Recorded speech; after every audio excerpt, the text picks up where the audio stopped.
So no gimmicks, no challenges, no lap times, no drag races, just two cars and one very simple question: which is the best?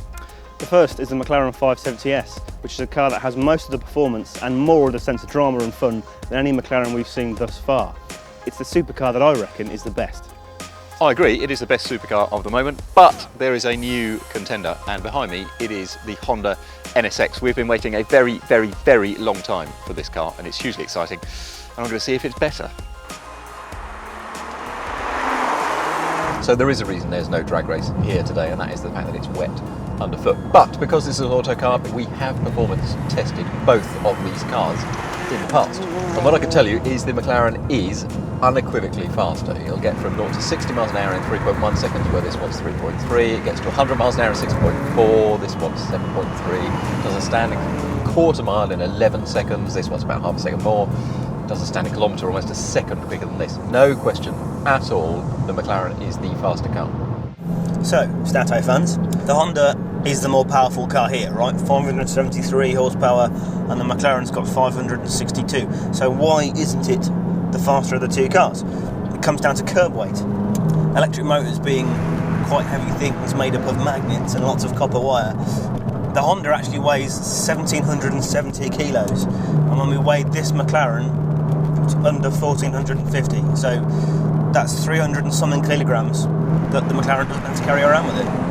And translated into power to weight ratio, that's a big advantage for the McLaren, and you can feel it on the road.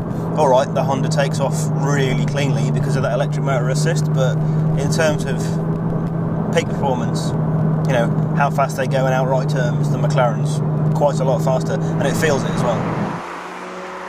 So why does this car weigh 1,770 kilos? Well, it's a complicated car. So there's only two seats, it's got an aluminium space frame, so far so simple.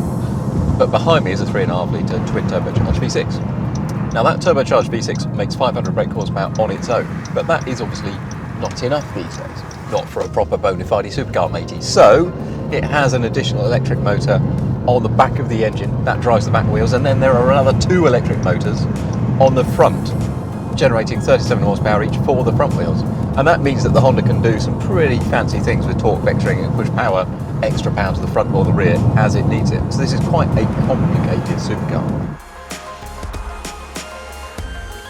So why else do I think the McLaren's better? Well, alright, it hasn't got this state-of-the-art 3-motor torque vectoring hybrid powertrain, but it does have a very good 3.8 litre twin-turbo V8 engine, and you can't really ask for much more in a supercar, I don't think. It's a little bit soft in the lower half of the rev range, but again, it's not as bad as they used to be in that respect.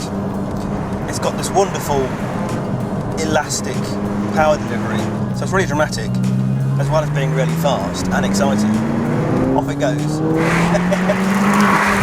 Now, it's developed mostly in North America. I think you can kind of tell actually it's got a very slight brittleness to the ride on some poorer UK roads, but on good roads or on a track, and there are magneto-rheological dampers, so you can stiffen or loosen them as you see fit.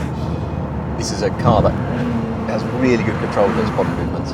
It steers pleasingly, not as pleasingly I don't think as the McLaren does, and it really, when you get up the engine, it really does not hang around. McLaren is faster on a track. Again, we've put them on a track at our test track, and the McLaren is a bit quicker, but it only holds like 0.01 of a G more, but it is a faster car on circuit.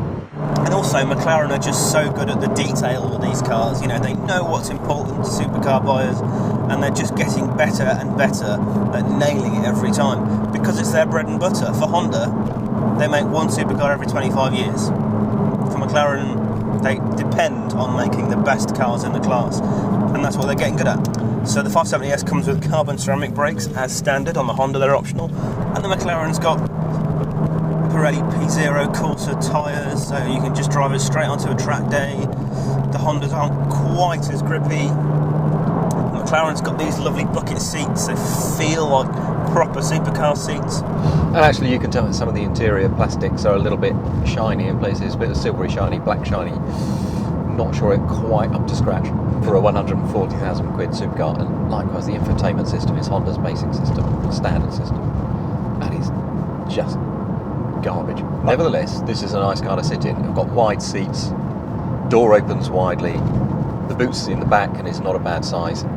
As an everyday habitable supercar, this is quite the nice thing. I love the fact that it is back I love the fact that it is as good and as interesting as it is, and I think if you bought one, you just love it in bits. Every time you got out of it, you walked away, you turn around, look back, you go, God, that is a fantastic piece of kit.